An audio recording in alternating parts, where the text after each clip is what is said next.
ನಮಸ್ಕಾರ ವೀಕ್ಷಕರೇ, ನಮ್ಮ ಯೂಟ್ಯೂಬ್ ಚಾನಲ್ಗೆ ನಿಮಗೆಲ್ಲ ಸುಸ್ವಾಗತ. ಇಂದು ನಾವು ಧನುರಾಶಿಯವರ ಗುಣಲಕ್ಷಣಗಳನ್ನು ಒಂದೊಂದಾಗಿ ತಿಳಿಯುತ್ತಾ ಹೋಗೋಣ. ಅದಕ್ಕೂ ಮೊದಲು ನಮ್ಮ ಯೂಟ್ಯೂಬ್ ಚಾನಲನ್ನು ಸಬ್ಸ್ಕ್ರೈಬ್ ಮಾಡಿಕೊಳ್ಳಿ. ಪಕ್ಕದಲ್ಲಿ ಕಾಣುತ್ತಿರುವ ಬೆಲ್ ಬಟನನ್ನು ಕ್ಲಿಕ್ ಮಾಡಿ. ಧನುರಾಶಿಯವರು ಗುರುಗ್ರಹದ ಆಧಿಪತ್ಯ ಹೊಂದಿರುವ ಅಗ್ನಿ ತತ್ವದ ರಾಶಿಯವರಾಗಿದ್ದಾರೆ. ಇವರು ಸ್ವಾಭಾವಿಕವಾಗಿ ಧೈರ್ಯಶಾಲಿಗಳು. ಧನುರಾಶಿಯವರು ಆತ್ಮವಿಶ್ವಾಸದವರು. ಧನುರಾಶಿಯವರು ನೇರ ನುಡಿಯುವವರು ಮತ್ತು ಅತಿಯಾದ ಸ್ವಾತಂತ್ರ್ಯವನ್ನು ಇಷ್ಟಪಡುವವರು ಧನುರಾಶಿಯವರು ಆಗಿರುತ್ತಾರೆ. ಸತ್ಯ, ನ್ಯಾಯ, ಸಹಾಯ ಮತ್ತು ಜ್ಞಾನದ ಅನ್ವೇಷಣೆಯು ಇವರ ಜೀವನದ ಪ್ರಮುಖ ಲಕ್ಷಣಗಳಾಗಿವೆ. ಅಷ್ಟೇ ಅಲ್ಲದೆ ಧನುರಾಶಿಯವರು ಆಶಾವಾದಿ ಮನೋಭಾವ ಹೊಂದಿರುವ ವ್ಯಕ್ತಿತ್ವದವರು ಸಹ ಆಗಿರುತ್ತಾರೆ. ಅಷ್ಟೇ ಅಲ್ಲದೆ ಹೊಸ ಆಲೋಚನೆಗಳನ್ನು ಅಳವಡಿಸಿಕೊಳ್ಳುವಲ್ಲಿ ಮೊದಲಿಗರು ಧನುರಾಶಿಯವರೇ ಆಗಿರುತ್ತಾರೆ. ಹಾಗಾದರೆ ನೋಡೋಣ ಬನ್ನಿ ವೀಕ್ಷಕರೇ, ಧನುರಾಶಿಯವರ ಪ್ರಮುಖ ಗುಣಲಕ್ಷಣಗಳನ್ನು. ಹೌದು, ಮೊದಲೇ ತಿಳಿಸಿದಂತೆ ಧನುರಾಶಿಯವರು ಆಶಾವಾದಿಗಳು ಮತ್ತು ಉತ್ಸಾಹಕರು. ಹೌದು ವೀಕ್ಷಕರೇ, ಧನುರಾಶಿಯವರಿಗೆ ಇಷ್ಟೆಲ್ಲ ಗುಣಗಳು ಹೇಗೆ ಬಂತು? ಇದರ ಹಿಂದಿನ ಉದ್ದೇಶವೇನು?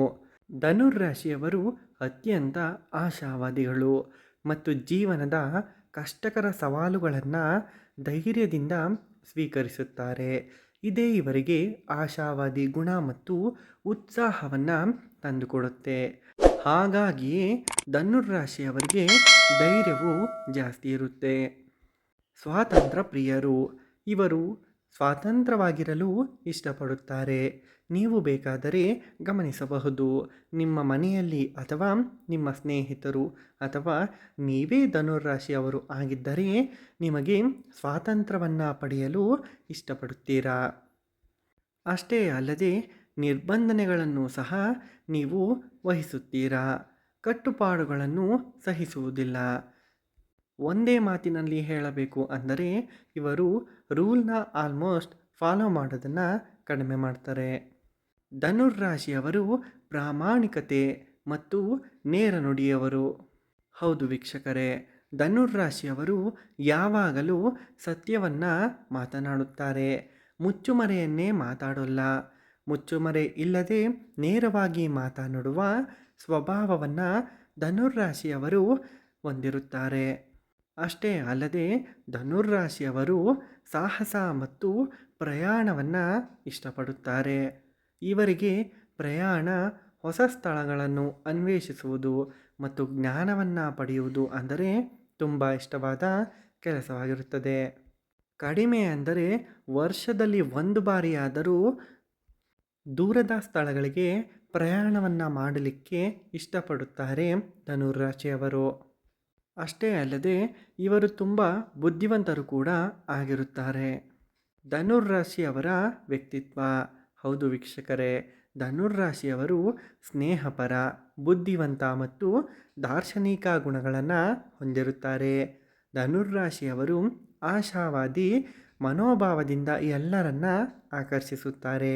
ನೀವು ಕೂಡ ಗಮನಿಸಬಹುದು, ಯಾರು ನಿಮ್ಮ ಸುತ್ತಮುತ್ತ ಧನುರಾಶಿಯವರಾಗಿರುತ್ತಾರೋ ಅವರು ಅತ್ಯಂತ ಸ್ನೇಹಪರ ಜೀವಿಗಳಾಗಿರುತ್ತಾರೆ, ಇಂಟೆಲಿಜೆಂಟ್ ಆಗಿರುತ್ತಾರೆ. ಇಷ್ಟೆಲ್ಲ ಸಕಾರಾತ್ಮಕ ಗುಣಗಳನ್ನು ಹೊಂದಿರುವ ಧನುರಾಶಿಯವರು ಕೆಲವೊಂದು ನಕಾರಾತ್ಮಕ ಗುಣಗಳನ್ನು ಸಹ ಹೊಂದಿರುತ್ತಾರೆ. ಅವೆಂದರೆ ಕೆಲವೊಮ್ಮೆ ಅತಿಯಾದ ಆತ್ಮವಿಶ್ವಾಸ. ಹೌದು ವೀಕ್ಷಕರೇ, ಧನುರಾಶಿಯವರಿಗೆ ಕಾನ್ಫಿಡೆನ್ಸ್ ಇದ್ದಲ್ಲಿ ಒಳ್ಳೆಯದೇ, ಆದರೆ ಓವರ್ ಕಾನ್ಫಿಡೆಂಟ್ ಮಾಡಿದ್ದಲ್ಲಿ ಅದು ಕೆಲವೊಮ್ಮೆ ನಕಾರಾತ್ಮಕ ಗುಣಗಳಿಗೆ ಅವಕಾಶ ಮಾಡಿಕೊಟ್ಟ ಹಾಗೆ ಆಗುತ್ತದೆ ವೀಕ್ಷಕರೇ.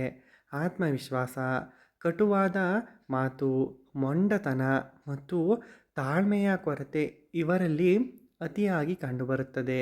ಇವುಗಳನ್ನೆಲ್ಲ ಮಿತಿಯಲ್ಲಿ ಇಟ್ಟುಕೊಂಡರೆ ಧನುರಾಶಿಯವರು ಅತ್ಯಂತ ಪ್ರಭಾವಿಗಳು ಸಹ ಆಗಬಹುದು. ಸೂಕ್ಷ್ಮವಾಗಿ ಇರಬಹುದು. ಇವರ ವೃತ್ತಿ. ಸಾಧಾರಣವಾಗಿ ಧನುರಾಶಿಯವರು ಉತ್ತಮ ನಾಯಕರು, ಬೋಧಕರು, ಮಾರ್ಗದರ್ಶಕರು, ತತ್ವಜ್ಞಾನಿಗಳು ಅಥವಾ ಪ್ರಯಾಣ ಉದ್ಯಮದಲ್ಲಿ ಯಶಸ್ವಿಯಾಗಿರುತ್ತಾರೆ. ಒಟ್ಟಾರೆಯಾಗಿ ಧನುರಾಶಿಯವರು ಧನಾತ್ಮಕ ಚಿಂತನೆ, ಸಾಹಸ ಪ್ರವೃತ್ತಿ ಮತ್ತು ಜ್ಞಾನಾರ್ಜನೆಯ ಮೂಲಕ ಜೀವನದಲ್ಲಿ ಪ್ರಗತಿಯನ್ನು ಸಾಧಿಸ್ತಾರೆ. ನೋಡಿದ್ರಲ್ಲ ವೀಕ್ಷಕರೇ, ಧನುರಾಶಿಯವರ ಗುಣಲಕ್ಷಣಗಳು ಇವಾಗಿವೆ. ಈ ವಿಡಿಯೋವನ್ನು ಯಾರು ಧನುರಾಶಿಯವರು ಆಗಿರುತ್ತಾರೋ ಅಂತಹ ವ್ಯಕ್ತಿಗಳಿಗೆ ದಯಮಾಡಿ ಶೇರ್ ಮಾಡಿ. ವಿಡಿಯೋ ನೋಡಿದ್ದಕ್ಕಾಗಿ ಧನ್ಯವಾದಗಳು. Thanks for watching. ಇದೇ ತರಹದ ಮಾಹಿತಿಗಳಿಗಾಗಿ ನಮ್ಮ ಯೂಟ್ಯೂಬ್ ಚಾನಲನ್ನು ತಪ್ಪದೇ ಸಬ್ಸ್ಕ್ರೈಬ್ ಮಾಡಿಕೊಳ್ಳಿ. ಮುಂದಿನ ವಿಡಿಯೋದಲ್ಲಿ ಸಿಗೋಣ.